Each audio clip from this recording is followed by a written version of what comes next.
Jackie from the Waco-McLennan County Public Library, bringing another recycle and upcycle craft for us today that you can do at home with things you probably already have. Now, today what we're going to do is make our own recycled paper bookmarks. And you can use paper that comes from like an old newspaper, maybe a magazine, construction paper, colored paper, maybe some leftover gift wrap you had used from your holidays, really anything like that. What I would advise, and I did this a couple of times trying out different paper myself, is the thicker your paper, the harder it's going to be for it to create actual paper pulp, which is what happens when you break down all the fibers of your paper, which originally came from wood. Not sure if anyone knew that, but there's a fun fact just in case you didn't. But the thinner your paper, the better results you might actually have. So you can still use whatever you like and experiment on your own, but I just thought I'd start out with that helpful hint from my own trial and error. So what do you have to do to make this work?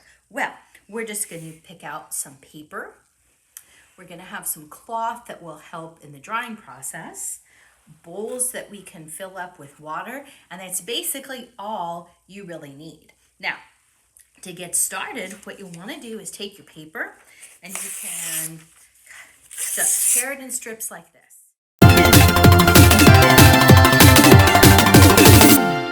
One of the things that you can also think about as you plan this project out is whether or not you want to add anything to it in one of its later stages. Like, I don't know if you guys have ever seen this before, but you can put seeds inside your recycled paper bookmark.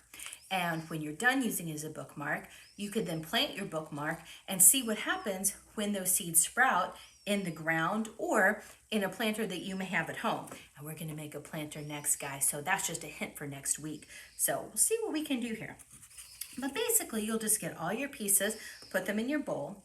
Then you're going to cover that with water, not just a little bit of water. You want to really get them soaking in the water because it's the water that's going to break apart those wood fibers that made up the paper. So not quite like chemistry, but there is a little bit of science going on with this too. Now, you want to let it soak for at least half an hour. That way you've gotten your pieces nice and wet and eventually pulpy. That's kind of a fun word to say, isn't it?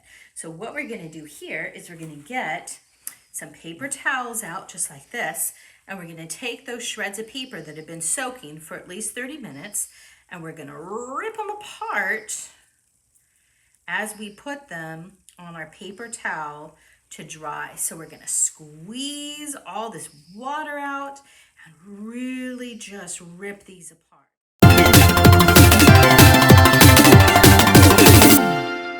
All right, now once we have that part kind of done and out of the way, we're going to go to our next bit. So now that we have this kind of nice and pulpy, what we're going to do is we're going to squeeze it all together, just like this. Make sure we get all that water out that we can. All right, now what we're left with, it kind of looks like a little bit of a mess, doesn't it? Well, there's enough water in here that we can kind of get these guys formed together. And you can always add a little back in. We basically just want to create mush. Mushy mush, just like this.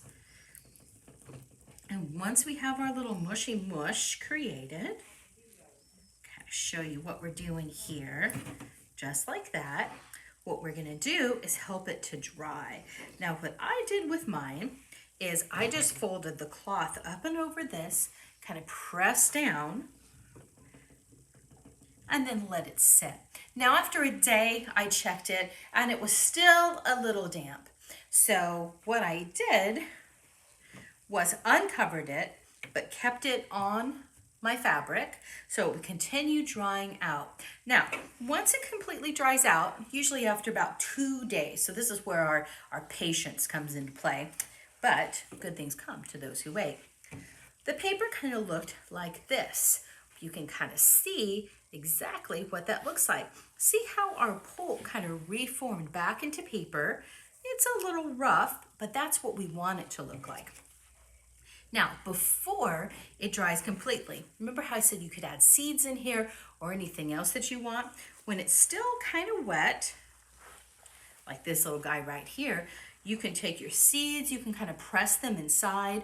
You could take maybe some dried flowers, trying to think of other things, maybe glitter. I wonder what that would look like. That might be something, or anything else that you want, and kind of just press it inside of here. And as it dries, it's going to reform around anything that you put in there, and it'll be patterned all over your bookmark.